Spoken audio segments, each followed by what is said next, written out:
Hi there, it's Melody Brooke here.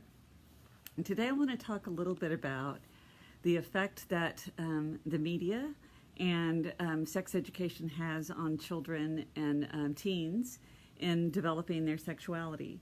And I think it's a really important topic right now just because, in my own practice, I've seen a lot of clients who are struggling with their sexual identity is one issue, and of course the idea of being sexual. I'm putting myself on. Give me a second here. I'm going to put myself on my LPC page so that goes live there also. That didn't work. Okay, so anyway, one of the things that I have observed is that early exposure to sexual material does encourage kids to be more sexual sooner. And part of the reality of our world today is that kids have so much access to social media and so much access to materials that we as parents don't necessarily even know that they're getting access to. So part of what we have to do is help them to understand how all of this affects them. I've worked with, and kids vary so much. There are some kids that are precocious and very curious about a lot of things and will explore those areas on their own and without parents having any idea that they're being exposed to it. And then there are those kids who are just not interested in looking into that area at all, and they remain innocent and very free from all those pressures for a long time. And I notice that there's a lot of things that contribute to that. One is how much material that they're exposed to early on, and part of that being also how that exposure is dealt with their parents. Are their parents condemning of that behavior, which of course, for some kids that's an invitation. The more you condemn it, the more they want it. And then for other kids that are more the pleaser types, they will maybe avoid it. So you just have to know your child and know how they're going to respond to stuff, and be aware that they are being exposed to things, and have those dialogues with them about what they're learning from social media and what they might be learning from their sex education in school also.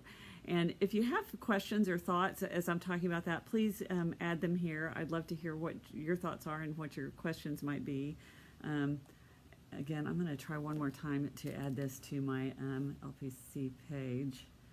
Let's see how I do that. I'm really new at this Facebook Live stuff, so bear with me. I think I have to just go on here and to share it. There we go. Share. There. That makes it easy. Share with my a page. Oh, shoot. It didn't do what I wanted it to do at all. Share with a page, which would be my LPC page, which exists somewhere. There we go. All right, there I did it. So I'm curious about what you guys think about that, and if there is something that you think should be done differently. I know that there's a lot of discussion about what should be taught in schools, and I was listening to NPR today talking about one particular teacher who's making an effort in her school to actually educate kids about differences in sexuality and differences in the way that that people are, both their sexual identity and their sexual practices, and helping to educate kids so that they don't alienate other people who happen to be different. Because most of us, by far the majority of us, are heterosexual, but there are groups of people who are bisexual, who are homosexual, who are androgynous, who identify with the opposite sex of what they were born genetically to have. And those differences, while they're a small fraction of the population, they're a pretty high, significantly high number of the teens that end up suiciding or attempting to suicide or end up on drugs and have major psychological problems, because often they get ridiculed, bullied, and mistreated because of the lack of understanding of what's going on with them. And so part of the process of educating kids about sexuality is recognizing those differences and having them to learn how to be more tolerant of those differences. And I understand that, there are a lot of people out there who are just, well, there's just two kinds of sexes, that's it, that's all there is. There's a male and female, and that's it. And unfortunately, there are plenty of people in this world who have different experiences than that. So they don't experience themselves that clearly male, that clearly female. There are people who generally are, androgynous, who just experience themselves as neither male nor female. And it's a different thing. And so when we help our kids understand and have empathy for differences, it helps them to be more empathetic with themselves, because we're all different in some way. We're all unique in our own ways. And, I know myself as a little kid, I was pretty, I suffered some abuse, so I was pretty spacey. I was kind of a space cadet, and I know I got bullied a lot. And I think mostly because of that, because I just wasn't like everybody else. I was sort of living up in the ozone somewhere, and the kids could tell that there was something different about me. And I don't blame them looking back, because I was different.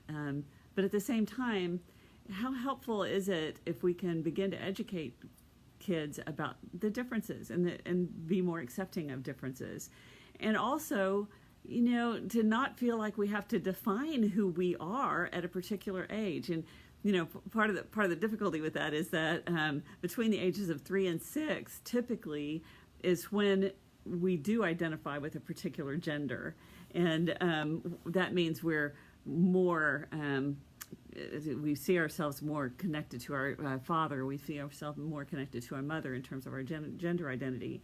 And that is really when that, generally speaking, becomes more of our identity of ourselves, is between the ages of 3 and 6. That's a developmental process. And so then when we're in high school and suddenly we find ourselves feeling different, about our bodies, feeling different about our who we're attracted to than the majority of the people that we know, it can set us up to feel like we're less than, or that there's something wrong with us. And then that gets exacerbated by the other kids who don't understand it either and will ridicule and make fun of it, and then it becomes a real serious problem for that person. And I think our media is doing a fairly good job right now of educating people about those differences, because you see more and more series, shows like Ellen, that start to expose people to the idea that there are differences in our sexual orientations, in sexual identities, and that doesn't mean that the person is broken or flawed or wrong in some way just because they happen to have a different way of being in this world. And what I know, there's a lot of people that struggle with that, and so when they're taking their kids to schools and the kids are being educated about these differences, it creates some conflicts for them, because there are some people who are very rigid in that sense of that there's only men and there's only women and there's nothing in between, and that anything that is not between a man and a woman is just wrong and sinful even. And going back to this film that's out right now with The Boy Interrupted, Boy Erased, that's what it's called, which is about parents dealing with the fact that their child has come out as gay, and they love their child, but they don't understand this identity that this person their child is identifying with, and they think that maybe this child needs help, and they pursue help, and it's a very sad story. But regardless, the thing that we have to, as parents, do is begin to recognize that these are influences that are going to be happening with our kids, and they're going to be exposed to these things, and we can either help them to accept that people are different, or we can set them up to be embattled and to be shamed or shaming of other people who are different. And our it's funny, this whole discussion has got a completely different way than I was thinking when I first started this conversation, because one of the things that we get exposed to in the media is the idea of homosexual sex, bisexual sex, and even heterosexual sex. When we're exposed to that too early, it can create a setup for kids to become more sexual sooner. So if part of what you want for your child is to delay their exploration into those areas, you might sort of want to discourage too much of exposure to that. But at the same time, my attitude about that is education coming from the parent, so that when you're watching these things, because sometimes you don't know it's going to show up. There are times when I'm watching a program, and nowadays, because so much more is allowed on the cable television shows on various networks, that you don't even know that that's going to be showing up, and suddenly you're finding, you're watching a show that appears to be fairly family friendly at first, and then whoops, all of a sudden there they are, couples jumping into bed together, and you've got your 7 or 8, 9, 10-year-old child beside you, and you're like, okay, let's talk about what's happening here. Because do you immediately shut it off and go, oh well, which creates a sense of maybe shame and anxiety around sexuality for your child. You don't really want to do that. So then it gives you an opportunity to you can sort of I think you can pause it and have a conversation and help this child understand what's happening and put it into context, so that they can begin to recognize that while, this is something that adults do, it is adults typically that are doing this, and that it's something that they can choose to do, later in life when they're a little more mature, and have those kinds of educational conversations, which is really the benefit of doing that. And in fact, most of the time, I think the importance is that whenever you're watching on television, even if it has sexual content, if it's political content, if it has violence in it, whatever it is, that it's an opportunity to engage with that child and to develop some education with that child about that topic. So it kind of allows you to have a conversation. So I think it's really important that when you do watch shows with your children, which is the most important thing to do, because it gives you an opportunity to have those discussions. One of the things that I was reading about in terms of educating children or adolescents about sexuality is the question of addressing the pleasure aspect of sex, which obviously is the whole reason that we're driven to have sex, is for the pleasure of it. And yet most of the education that that kids receive about it doesn't really address that. It's kind of similar to, in my mind, the Just Say No campaign that came out in the Reagan era, which was around drugs. Just say no. And what they were missing in that conversation is the fact that there's a reason why people do drugs. They do drugs because they give them some sense of pleasure. They give them some sense of release. They give them some high that takes them out of their daily routine and reduces their stress and makes them feel momentarily pleasured. And when you avoid talking about that, you really are doing a disservice to your child, to your teen, because they start to discover the pleasure of it. And yet you've been telling them, no, this is bad, this is bad, this is bad. Perhaps, I don't know that you have, but some people do that. And so as a result, they get this experience that you're actually lying to them, that you're not telling them the truth about what sex is. And so educating a child about sex and the pleasure side of it, I think, is a very important component, because for one thing, it gives the message, especially to girls who tend to get coerced into providing sex because they also want love, and this is the pressure that they get, is if they're going to continue to have this boyfriend, if they're going to continue to be liked, that they have to do this thing, whether it's pleasurable or not. And so talking about the pleasurable aspect of it can maybe help to push them to a place of being able to go, you know what, if it's not pleasurable for me, why would I do that? And start shifting the way girls think about sex. And it allows them to be more assertive in terms of what is right for them, and to where they know that, okay, you know, I may want this one day, but I'm not going to want it unless it's pleasurable for me. And that's part of the equality of the sexual dance that isn't discussed. And I think it's really important that we do. I'm going to see if there's any questions here coming up. No, not yet. Please chime in if you have thoughts or questions.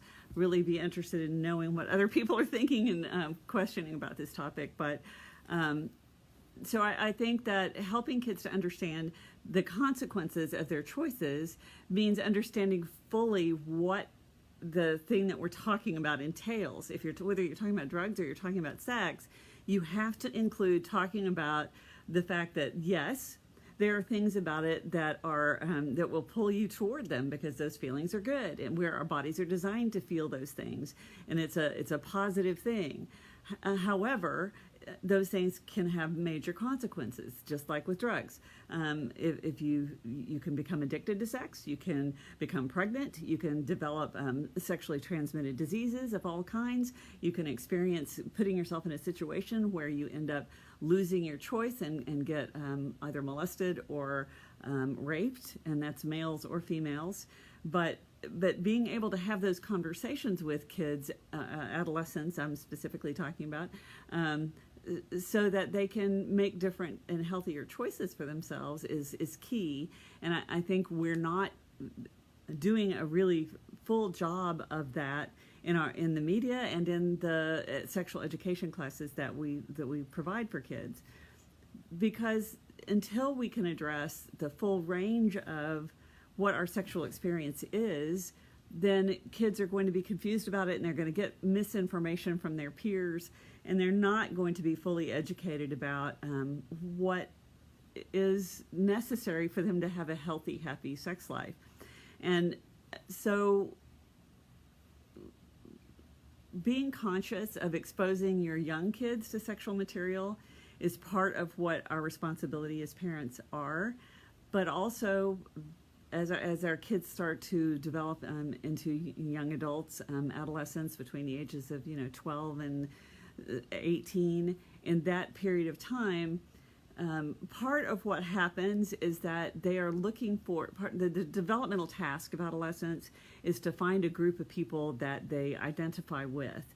So often you get into a place where, say you're a kid like I was, which was not really part of the group. I was a little bit awkward and a little shy and a little dissociated, so I wasn't part of the big group that the jocks or the nerds or the the socialites. I was sort of out on my own trying to figure out a place to fit, and I can see how it would have been real easy to be pulled into a situation where I am identifying more with people who are different, and that might be the people who are asexual or homosexual or bisexual, because I don't fit in with the norm.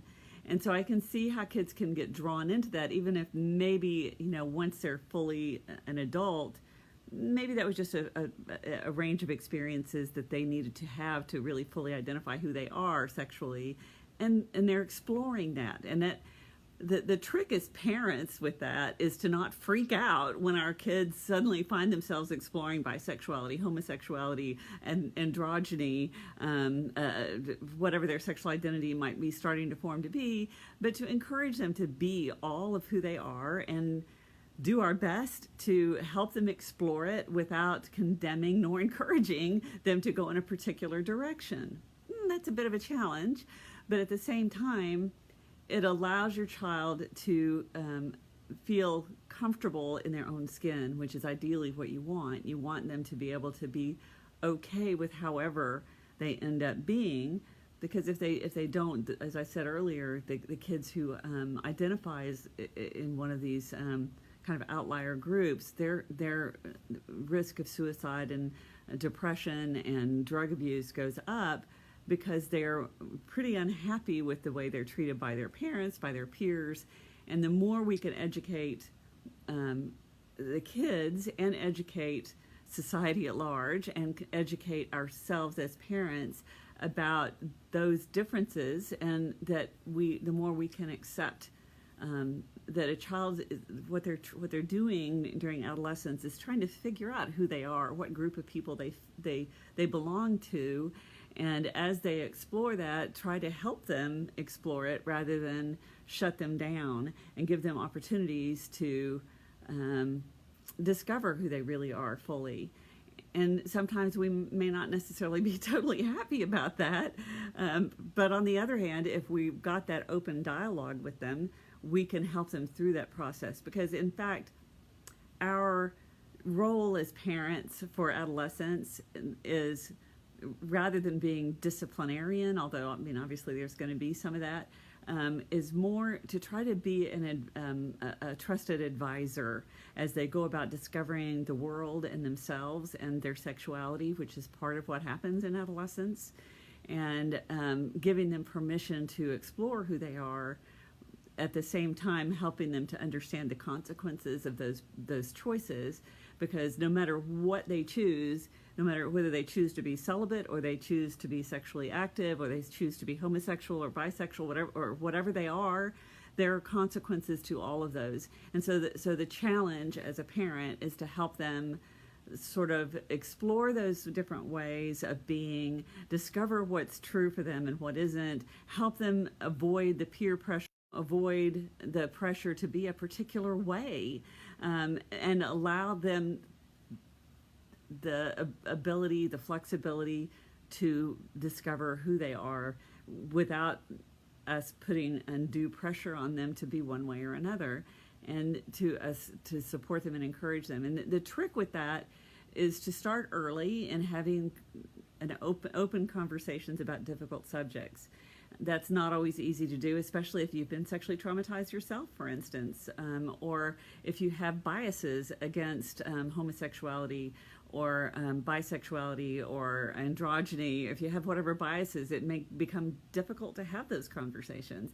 But if we want to encourage our children to have happy, healthy, wholesome sexual lives, we have to be willing to have those difficult conversations and go into areas that maybe we are anxious about talking about, and even maybe owning the truth of, you know what, this is hard for me to talk about because I never really fully explored those with myself, but you're living in a world where those things are more open, and I understand that, you know, you're exploring those things and you're going to be exposed to those things, and I'd love to hear what your thoughts are, and you know, I love you no matter what you choose, but let's talk about what the consequences of those choices might be.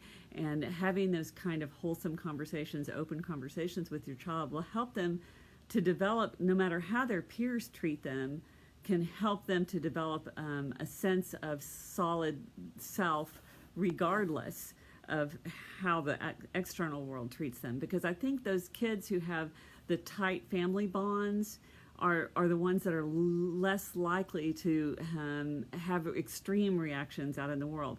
Although, you know, it's true that we cannot, as parents, control everything, and we don't know how our kids are going to react to those kinds of misbehaviors from peers.